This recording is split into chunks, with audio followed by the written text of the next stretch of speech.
don't have room. You don't have room to offload spent fuel. Well, they never checkerboard it like it's a law here. They checkerboard the fuel rod cooling pool. They don't checkerboard in Japan, right? So far, they have not been doing that. That was a recommendation for. They have not. Now, here's the problem. They've been trying to make room in that common spent fuel pool by moving the really old stuff that's been sitting there festering for way over a decade or so to the dry cask storage area. Well, that's a good idea. Well, and it needs to be done. They got to make room for it because the fresher fuel has to sit in water, and the older stuff has to be moved into a dry cask. But the thing is, that's a very slow process of building, ordering. I mean, this stuff's not off-the-shelf items. The cask for that, and so that's going to be what we call a choke point or the long pole in the tent that holds the show up. That's going to be a critical path item. Yeah, so the other item is they have here this Institute Seeking Nuclear Fuel Debris Removal Ideas. And, of course, when you hear these stupid ideas they have, I'm going to just put this right out now. The first thing is a colleague of mine, the director of the American Academy of Anti-Aging Medicine, Dr. Ron Klatz, he told me about this product called Starlight. It'll take temperature of 15 to 20,000 degrees. You could actually impregnate it with beads of depleted uranium, which blocks gamma rays and neutrons, and you could create snappable panels, and they're almost like Lego blocks, but snappable panels that could be made like a geodesic type of thing, so you could stick them inside and snap them together in that area of the containment area, and you would block the neutrons, so it actually would make it more safe to run robots in or even people. So there's doable things, but you don't want to put water in there, and you definitely don't want to you don't want to put any more water in. These things would leak like sieves. And they need to start doing other things, too. I mean, they need to know where the corium is. They should be building a corium catcher underneath it by using drilling and then putting depleted uranium-lined containers underneath it to make a corium catcher. There's the idea of Starlight and assemblable, if you want, almost like a Lego system of assembling a radiation zone, protection zone is a good one. Your idea a couple years ago, is the idea of lining the containers with depleted uranium, just like the shipping containers. You could make travel passageways. You could make, in other words, you could make a zone where workers could come and go, and robots could get back and forth to the areas without being blasted by gamma rays or neutrons. Yeah, and that's probably not off. That may not even be off the table, because now the real work. What's the real work? The real work is getting rid of the melted fuel. So that's what I think. And I think the other thing that they need to do is make a boronated crystalline sarcophagus of these areas. They should try to stop removing radiation material like the corium underneath, and just kind of stop the neutrons, get the water diverted. They've done a few good things, which is to pump the water above the Fukushima plant. They want to encircle the plant and put the ice wall. I think it's smarter to put a place distant beyond Fukushima in the near waters there and actually have a liner, then filter that water and then turn it into solid radioactive waste. So they need to maybe do all these things, but whatever they're doing right now, they're proceeding at a glacial pace.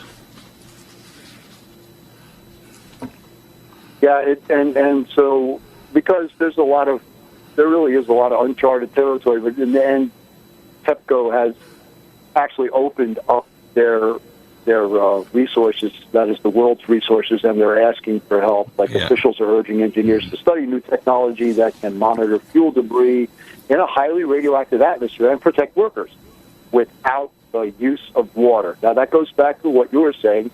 Unit 1 is going to be the subject of a probe that will look for the leaks in the containment vessels. And it's actually very important that they're admitting that the containment vessels are all breached, because I know that we looked at the data from the first week. I said there's something wrong. Like Unit 2, you see how the pressure went up here, all of a sudden suddenly went down. Yet they lost containment, but they didn't even make and we nailed it. I mean, basically.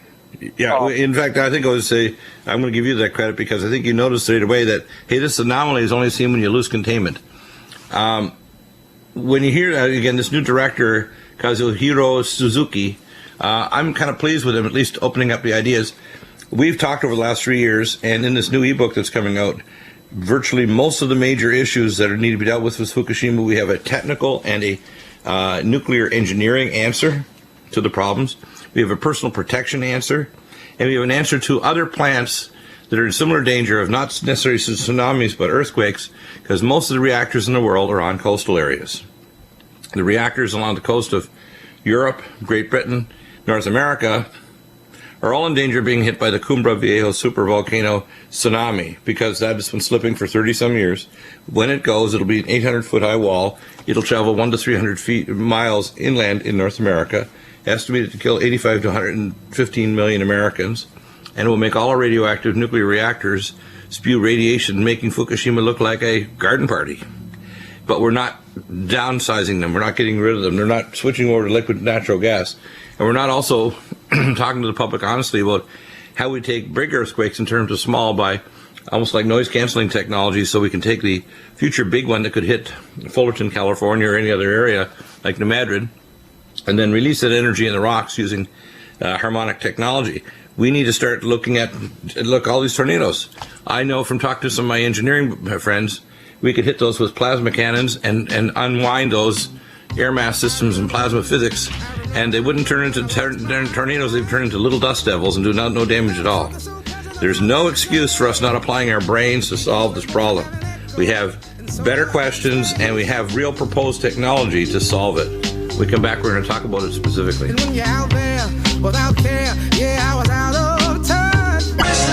Welcome back, and this is pretty remarkable. We talked about specifically on the break the real issues here. We don't have any shortage of fuel. We stop all this stuff about fossil fuels. But we do have a problem with peak oxygen. And there's a certain amount of stretch. If you put more CO2 in the atmosphere, higher parts per million, the plants will respond by turning that back, that CO2 into plant matter. It'll also generate oxygen. But there's limited capacity because we've been knocking down the forests in the Amazon rainforest and elsewhere around the world. We've been killing the benthic layer of the oceans. A good example is the Gulf of Mexico and the use of Corexit 9500, which killed a great deal of the ocean. So they have an invasion of Australian jellies, giant jellies that are very nasty, caused by that. And I believe I'm the only one talking about the idea of peak oxygen.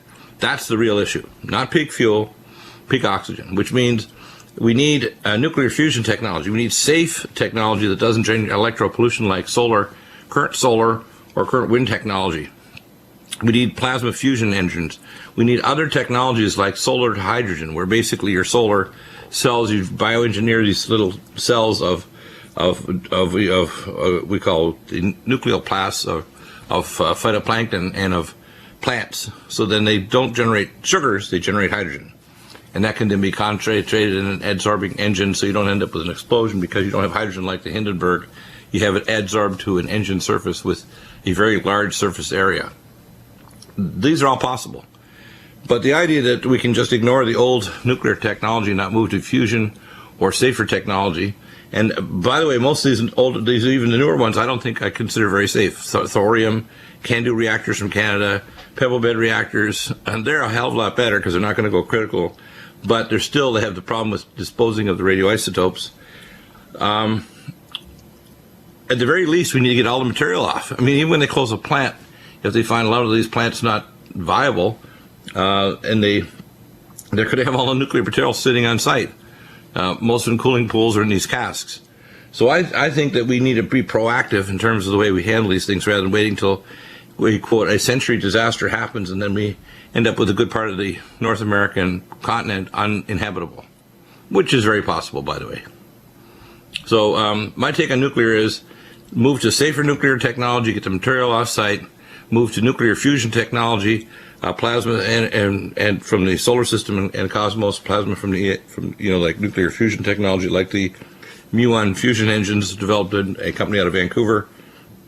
We need to start realizing that energy, you cannot continue to use massive amounts of oxygen and then overload the CO2 cycle. And we're not talking about parts per million or global warming.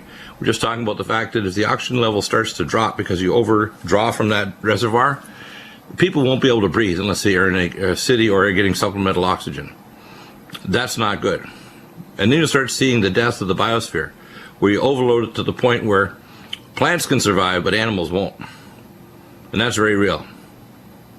What do you think, Chris?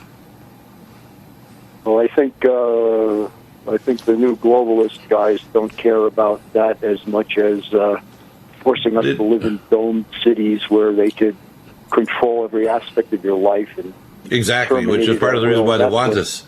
They want a vastly reduced population. They want their dystopic nightmare wants human beings to submit their gametes for reproduction if you're licensed. That wild reproduction or human reproduction is going to be outlawed. Of course, part of that is to poison our environment to the point where people can't reproduce. Or if they do, they're going to have monsters. Because they don't want to fix Fukushima. I really honestly believe that none of the parties involved, whether it's Obama, the IAEA, the NRC, or any other agencies, wants to fix this. Because how can you and I, and we've put this together over 3 years, how can you and I sit together, contact other researchers, pull up the articles, come up with concrete ideas, valid ideas, challenging ideas, and questions that could solve these problems? Why? Why is nothing being done? Well, I mean, you can't put it on the balance sheet either. You can't put this on the balance sheet. The ebook should be ready by very shortly. Initially, I was going to make it just an article and expand it. So I'll make a summary article. A lot of it was your emails, Chris, and a lot of other questions. But we cover basically every area in the ebook, from what happened at Fukushima, what is still happening, and there's a lot of other books out. In fact, I have a book on Fukushima that was by some other authors, and I'm going to read through that. But I already noticed going through that book that the real issues, such as the faux Taurus, was not dealt with, where they really didn't set up a system to deal with hydrogen venting from the containment area. That real issues of, like, reactor number 1 was already disabled and lost containment before even the tsunami arrived. I mean, there's a lot of things that are missed by a lot of so-called experts, and these issues come up in other plants in other areas, like New Madrid fault system here in America, Diablo Canyon, reactors in Switzerland, where all 5 reactors are sitting near fault lines. I don't understand why they don't just switch those over to liquid natural gas right away. They have to stop, say, oh, this is a 5 or 10 year plan. How about